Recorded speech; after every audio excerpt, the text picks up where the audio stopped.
Shalom Bapak Ibu, saudara-saudari yang dikasihi Tuhan Yesus Kristus.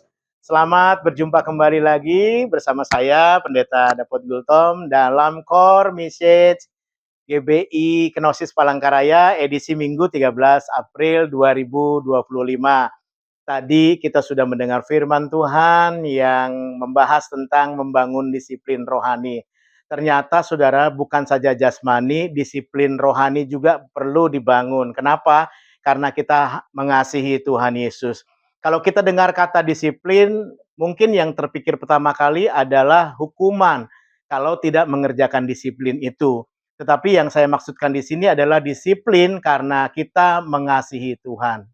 Nah, disiplin apa yang harus kita bangun Bapak Ibu Saudara-saudara yang dikasihi Tuhan Yesus? Yang pertama, disiplin dalam berdoa. Nah, apakah kita sudah berdisiplin dalam berdoa? Tentu kita berdoa ketika makan, ketika mau tidur, ketika berpergian. Tetapi doa itu bukan cuma itu saja, doa itu juga sebagai tanda bahwa kita mengasihi Tuhan Yesus. Kita menghargai betapa Tuhan sudah menebus hidup kita, melayakkan kita, dan menyelamatkan kita. Jadi Bapak Ibu yang dikasih Tuhan Yesus, doa itu sendiri harus diajar. Ajar anak kita untuk berdoa. Sebab saya sendiri sebagai seorang pendeta, belum tentu anak saya juga bisa berdoa. Kalau saya tidak mengajarkannya, makanya saya juga mengajarkan anak-anak. Mari kita setia untuk mengajarkan mereka. Sehingga sampai kita memandang doa itu bukan cuma sekedar bahasa kepada Tuhan untuk kita meminta sesuatu karena kita ada keperluan, tetapi itu sebagai satu tanda kasih bahwa dengan berdoa kita mengasihi Tuhan, dengan berdoa kita percaya Yesus sungguh-sungguh. Yang kedua, disiplin rohani apa yang harus kita miliki? Selain berdoa, kita juga harus disiplin dalam beribadah. Dalam 1 Timotius 4 ayat yang ke-8 dikatakan di sana, latihan badani itu terbatas gunanya, tetapi ibadah mengandung janji, baik untuk hidup hari ini maupun hidup yang akan datang. Nah, apa maksudnya bahwa ibadah itu mengandung janji untuk hari ini dan untuk akan datang?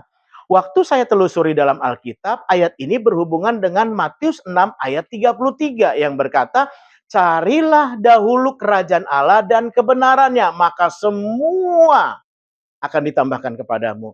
Maksudnya apa? Jadi kita harus datang ke gereja dulu, baru setelah itu kita dikasih duit sama Tuhan begitu. Bukan itu maksudnya saudara, tetapi carilah Tuhan pertama kali di gereja dalam ibadah. Kenapa? Karena di sana kita mendapatkan pendidikan pengajaran dari Tuhan langsung. Firman Tuhan diberitakan, lantas kita mulai mengoreksi diri. Oh iya, saya salah, hidup saya salah, perkataan saya salah, sikap saya salah. Lalu kita dikoreksi menjadi hidup yang lebih baik. Pekerjaan kita mungkin salah ketika ditegur firman Tuhan.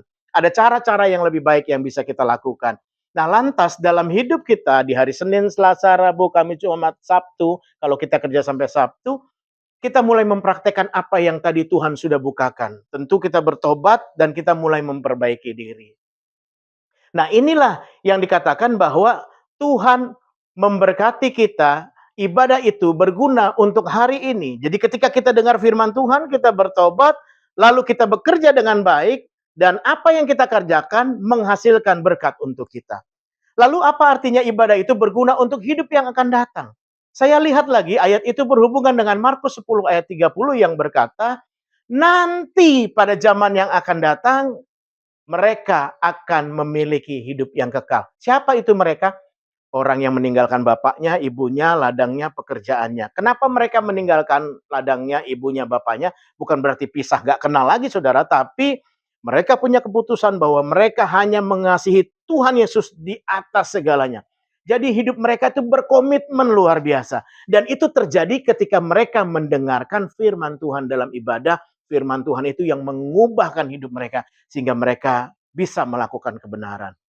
Jadi kata firman Tuhan berkata, berguna untuk hari ini dan hari yang akan datang, orang yang ibadah itu adalah orang-orang yang mau dibentuk dan mau bertobat dari kelakuannya yang sebelumnya buruk menjadi berkelakuan baik. Yang ketiga, disiplin apa yang harus kita lakukan untuk kita membangun kehidupan rohani kita. Yang ketiga yaitu disiplin dalam bersaksi dan memenangkan jiwa. Saya percaya kita punya orang-orang di keluarga kita atau saudara kita, kenalan kita yang belum mengenal Tuhan. Bolehkah kita memberitakan firman Tuhan kepada mereka? Yesus itu juru selamat. Yesus itu yang memberi kehidupan kita di dunia ini maupun di sorga nanti. Jadi Bapak Ibu yang dikasih Tuhan Yesus, Jemaat GBI Kenosis mulai lagi setia. Disiplin dalam berdoa, disiplin dalam beribadah, disiplin dalam bersaksi dan memenangkan jiwa. Karena keuntungannya untuk saya dan untuk Bapak Ibu juga. Tuhan Yesus memberkati. Shalom.